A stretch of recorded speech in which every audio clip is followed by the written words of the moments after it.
Oi, Olá, meu nome é Luciana Munhoz. eu sou a Thaís Maia e nós somos as Bioéticas e o nosso canal é voltado para a esfera da saúde e do direito.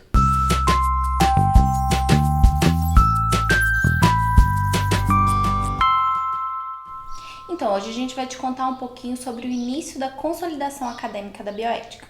Não sei se você lembra, e a gente já te contou quando a gente falou sobre a história da bioética. Se você quiser saber mais, clica aqui em cima que a gente falou sobre esse assunto.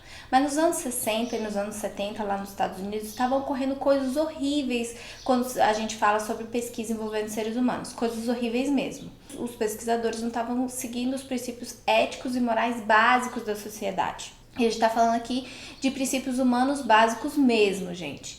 Então estavam ocorrendo coisas horrendas. E o que o Congresso e o Estado americano, então, eles resolveram intervir e criar uma comissão para debater esses princípios éticos e morais das pesquisas envolvendo seres humanos. Eu sei que agora a gente está falando muito sobre os Estados Unidos. E se você está preocupado se a gente só vai falar sobre os Estados Unidos ou Europa, não se preocupe. A gente não vai falar sobre a bioética pela perspectiva latino-americana.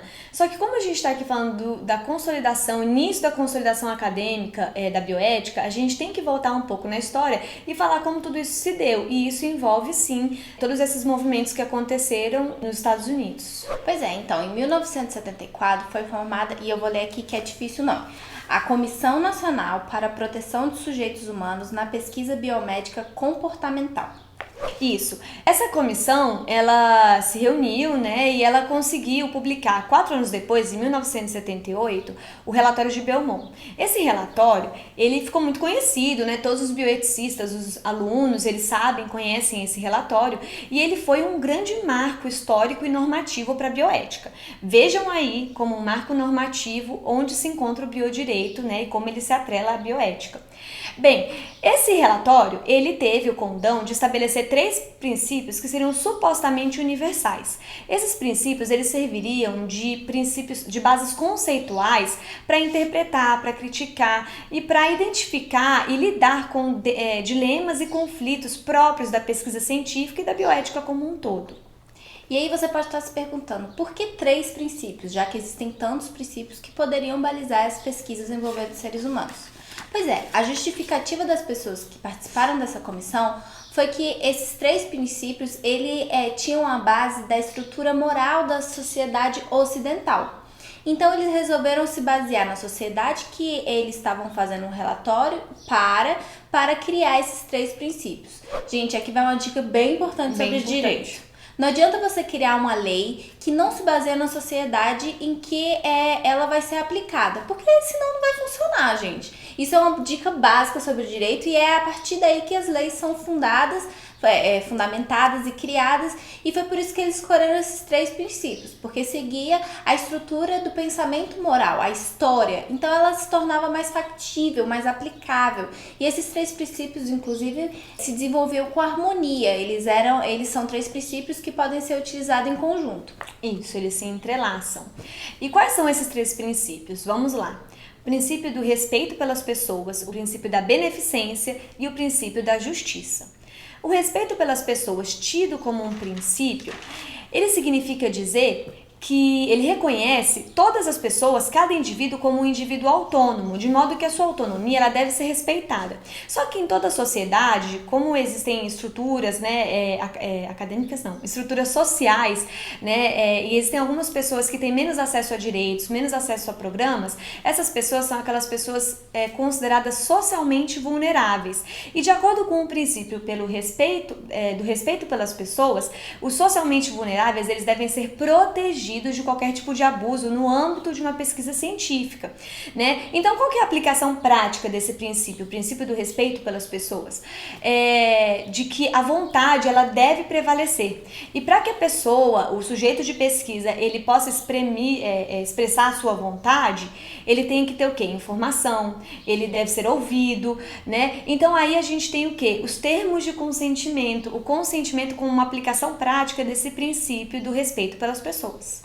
Pois é, e a beneficência? Essa palavra mesmo, ela é bem fácil de ser compreendida, É quando os pesquisadores, eles têm que levar em conta o bem-estar das pessoas que estão envolvidas, direta ou indiretamente, na pesquisa.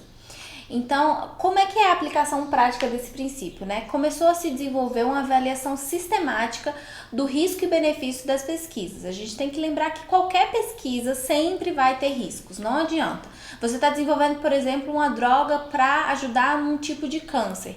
Ela vai ter riscos envolvidos. Só que para o pesquisador colocar isso para uma pesquisa que envolva os seres humanos e faça teste de seres humanos, por exemplo, tem que ter muito mais benefícios do que riscos envolvidos nessa pesquisa. E por último, a gente tem o princípio da justiça.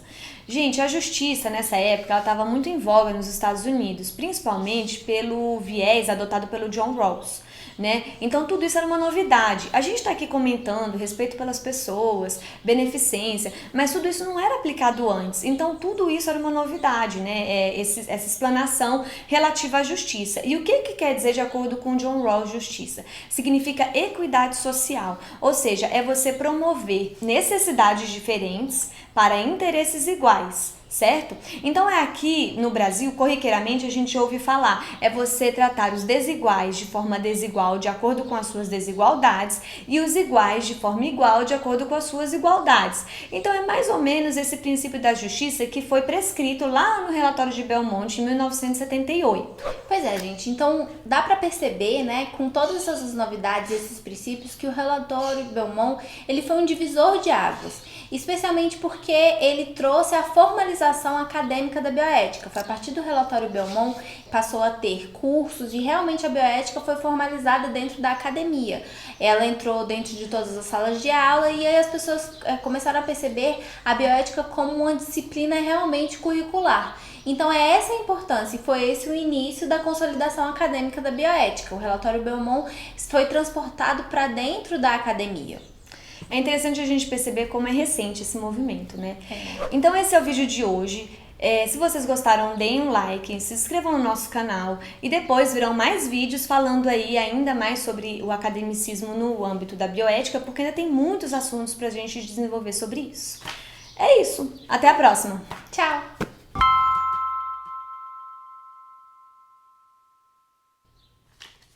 O que você achou? Eu achei que eu me enrolei tanto! Você sentiu? Eu achei que ficou melhor. Você acha? Eu gostei! Eu fiquei assim... Nossa, eu gostei mais do que Nossa, eu achei que eu me teste, enrolei. sério. sou Eu muito ainda mais quando autocrítica. você virou e falou assim, do viés, o viés de John Rawls. Rawls. Era exatamente o que eu queria que você falasse.